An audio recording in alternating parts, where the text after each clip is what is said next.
Good day, everyone. Today, I'll be discussing the collaborative learning and the competitive learning. But before that, let me introduce myself. My name is Generose Sancheta Bayer, a BTVTE FSM second year section 2A student. So let's get started. I'll be going first to discuss the collaborative learning. So what is collaborative learning? Collaborative learning involves two or more students working together and being graded on the collective solution to a problem for the subject. To effectively finish a task and solve a complicated problem, learners who participate in collaborative learning share common goals, rely on each other's contribution, evaluate each other ideas, and supervise the work of their team members. Why should collaborative learning be encouraged? Collaborative learnings allows you to work in groups to solve complicated problems. From a variety of perspectives, you've learned to be active listeners while also practicing good communication. Learn to cooperate and solve problems in group and deepen your understanding by paying attention to the perspective of others, particularly those with various backgrounds and life experiences. Ways to make collaborative learning a reality in the classroom. Provide students with problem-solving tasks that allow for alternative interpretation so that group member can build solution from multiple perspectives. Group assignment can include laboratory work, study teams, debates, and collaborative writing. Make a task in a problem that can't be solved alone and requires teamwork. Team member will be encouraged to thoroughly explain concept to one another, resulting in deeper learning. Learners will be encouraged to establish clear group goals and objectives.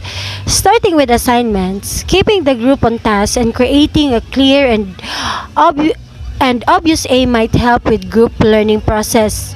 For example, provide individual and peer assessment contributions, debate, and adherence to group norms.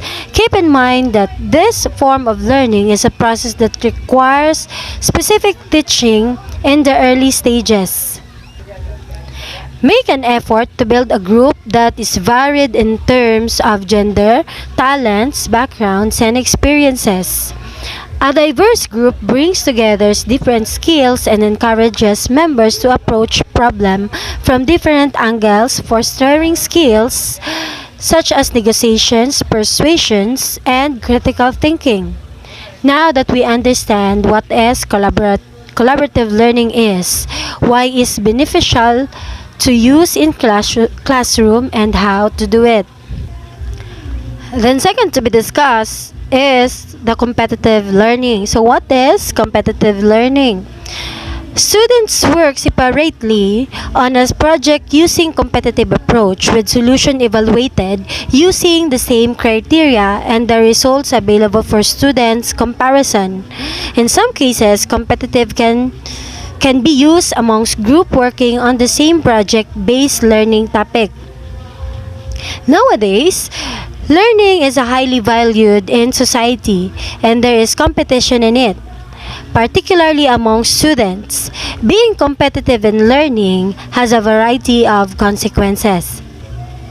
Many business leaders believe that pupils should be exposed to competitive learning in schools through various curricular areas and even taught systematically. Apart from the Apart from project-based learning, which uses competitive instructions amongst group, it is commonly employed in extracurricular activities such as athletic and academic challenge competition.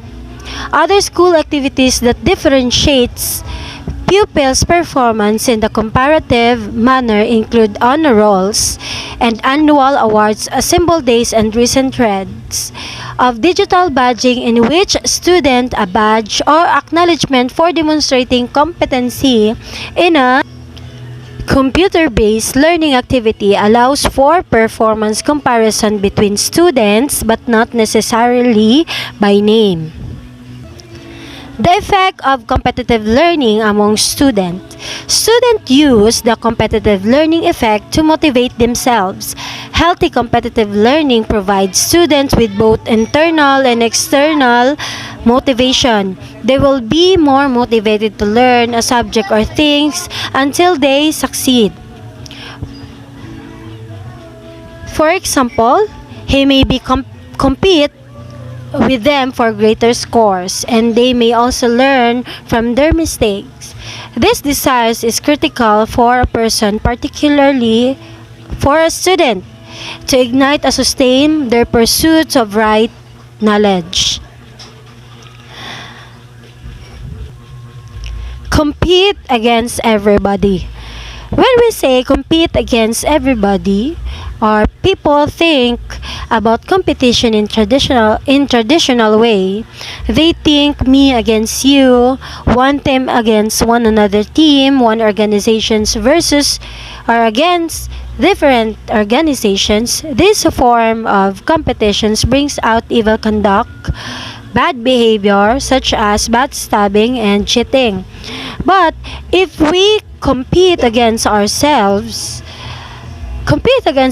is to be the best we could be. Compete against our visions. In conclusions, competitive learning must exist inside ourselves in order for us to be motivated to continue our educations. Therefore, competitive must not be extremes. We also need a competitive to be a subset persons in the future. So that's the end of my report. Thank you and God bless.